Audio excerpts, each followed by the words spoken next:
Hi guys, Crafty Kim here with 2 DIY home signs using things I already had in my stash. I hope everyone is staying safe and healthy, and enjoy the video.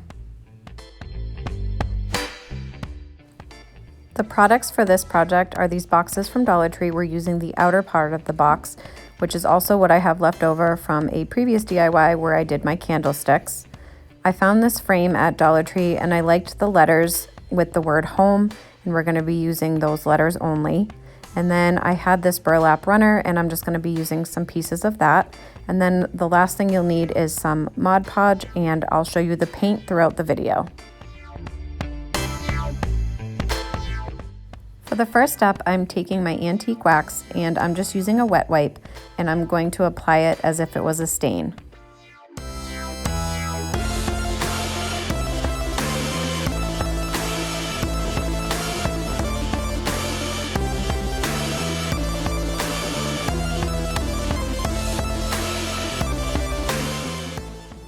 You could just leave the boxes with the antique wax only, but I like a more rustic look, so I am going to dry brush the color Silver Lining by Waverly.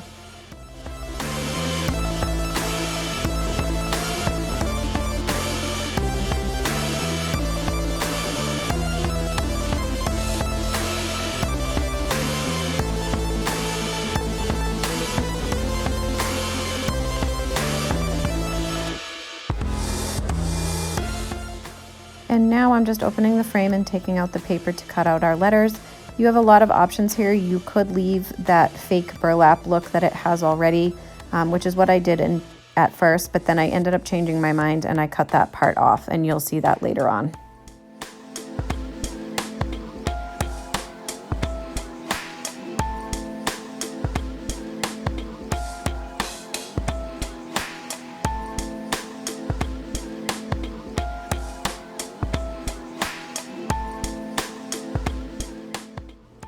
So the reason I cut the faux burlap off is because I wanted to add real burlap behind the letters, and here I am just measuring to see how big I need the burlap to be to fit onto the boxes, and I cut out 4 pieces, 1 for each box.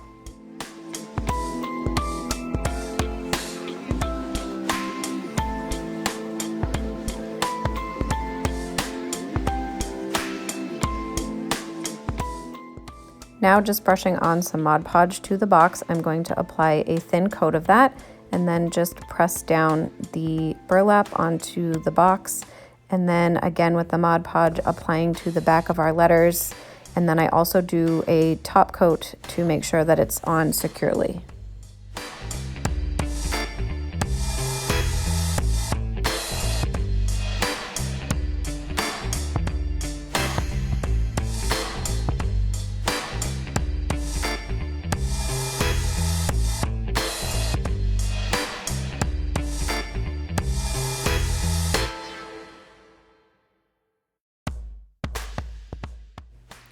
And here they are all finished. I really like how these turned out, and it was a very simple DIY. I hope you guys enjoyed this one as much as I did, and I love that I can put these pretty much anywhere in my house.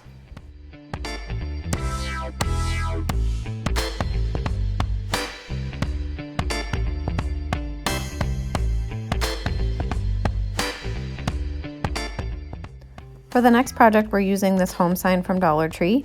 You'll need 4 of these square puzzles from Dollar Tree. And then I used 2 of these 5-gallon paint sticks I got at Home Depot.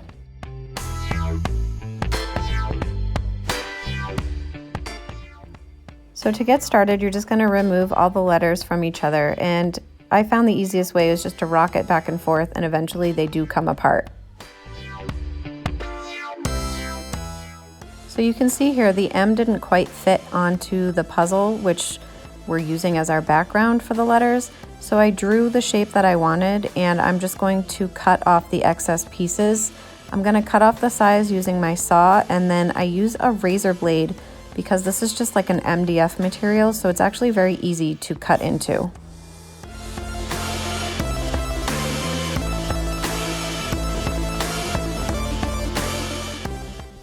So obviously, being extremely careful, you just score and just keep scoring the piece that you want to cut off, and eventually it does come off. This kind of came off in layers, which seemed to work just fine, and I just broke it off piece by piece.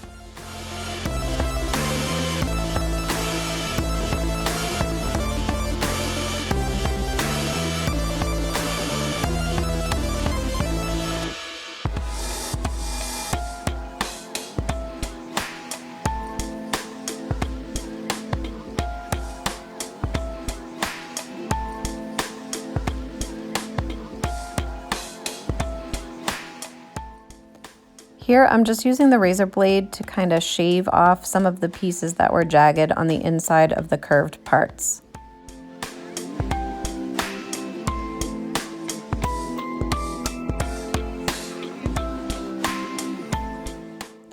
So now, using any sandpaper you have on hand, you just want to sand those edges to make sure they're nice and smooth.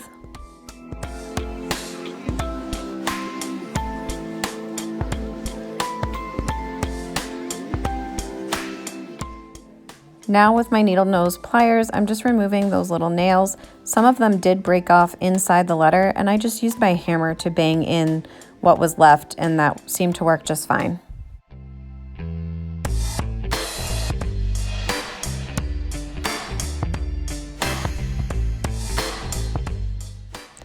Now moving on to the puzzles, I just opened them up to remove the pieces, and we're going to sand off the words that are on the back. I did sand over the entire puzzle just so it would be more even when we go to use the antique wax on this.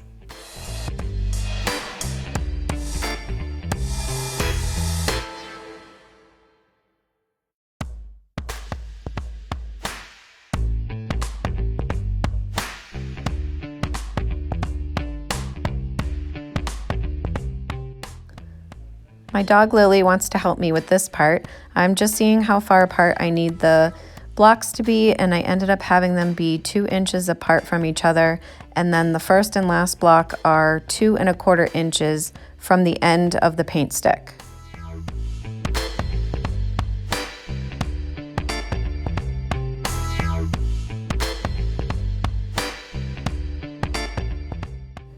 You could certainly get a piece of wood at Home Depot just so that it's one piece to work with, but I wanted to show you that you could use paint sticks for this. I already had these in my stash, and that way I didn't have to go to the store and get the wood.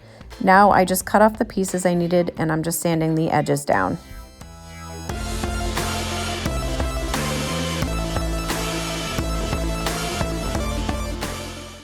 And using a wet wipe, we're just taking the antique wax and doing the 2 paint sticks and all 4 of the puzzles.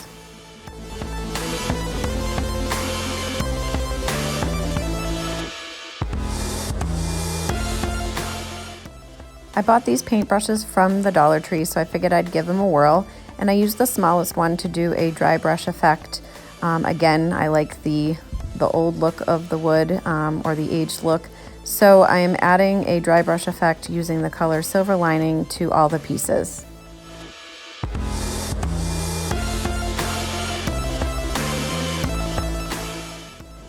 So I want to give the letters the faux galvanized look. The first color I'm using is this color gray, and I'm just doing 1 coat on all the letters and then all around the edging.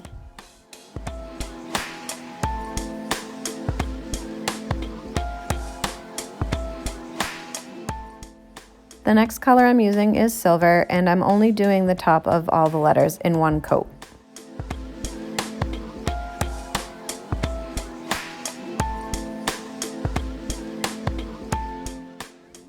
For the next color, I mixed my gray with some black to get a darker gray, and just using a small piece of a makeup sponge, I'm dabbing that over all the fronts of the letters and just kind of using my finger to blend it out.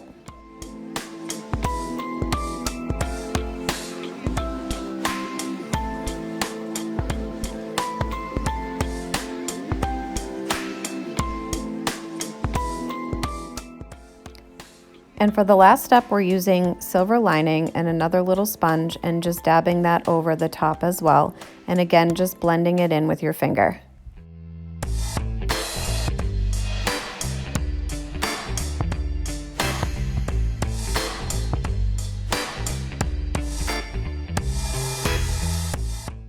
So I decided to use wood glue to put the letters onto the puzzles. You could use hot glue, but I just wanted to make sure that this had a really strong hold because I'm going to be hanging it up in my kitchen.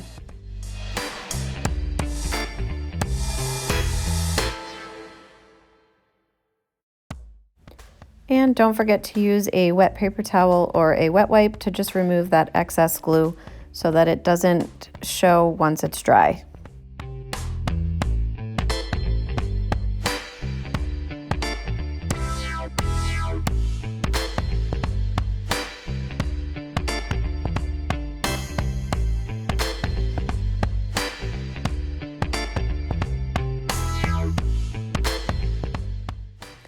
So the letter M is where the two paint sticks meet, so I'm just using that as my guide to see where I need to attach it to the back.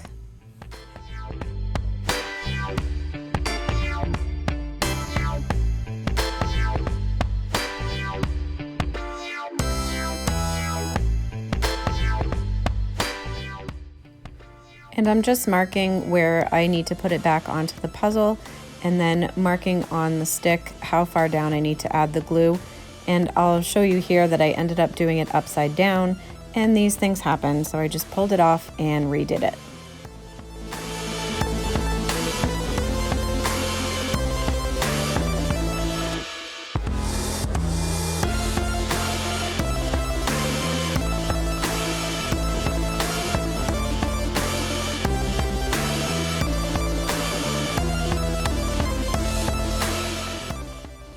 And just using my ruler to make sure I have it in the center.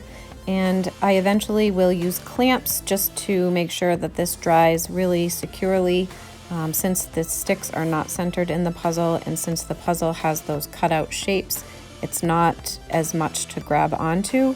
And once this is dry, it does have a really strong hold.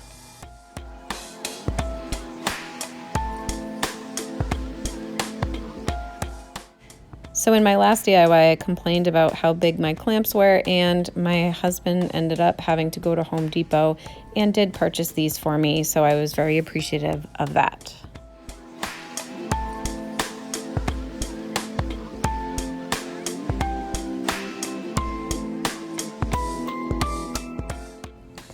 And now that it's dry, I'm going to add the remaining pieces to the paint sticks. And I apologize for the toilet paper in the background. We are redoing our laundry room and have all of our extra stuff sitting in our kitchen.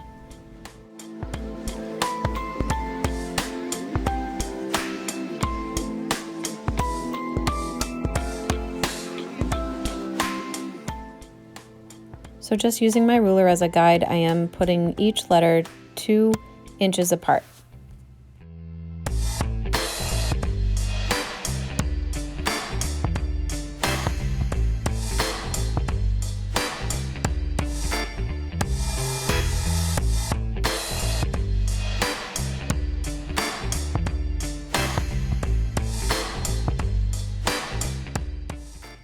And once they're all on, I'm just adding a strip of glue to each seam so that it adds a little bit of extra security.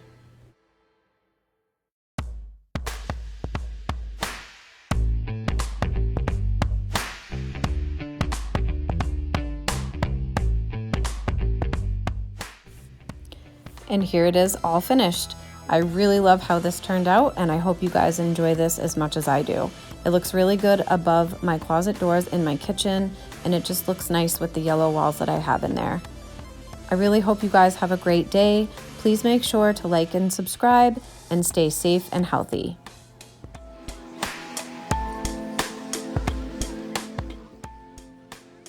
Hi guys, Crafty Kim. Just wanted to say thank you so much for all of the support with this new adventure of mine, with this new YouTube channel. I really appreciate all the support. You have no idea.